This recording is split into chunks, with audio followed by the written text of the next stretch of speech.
How to enable or disable CSS related color syntax in Safari on iPhone X. And okay guys, sir, in your mobile phone, go to settings. In settings, scroll down and go to Safari. In Safari, scroll down again.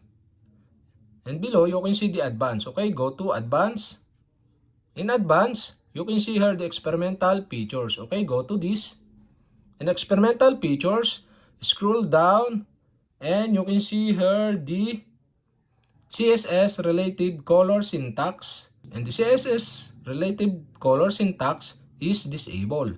To enable this, you'll have to do switch on the switch button on the right side. And okay guys, we have successfully enabled. And to disable again, you'll have to do switch off the switch button on the right side. And okay guys, we have successfully enabled or disabled CSS relative color syntax in Safari on iPhone X.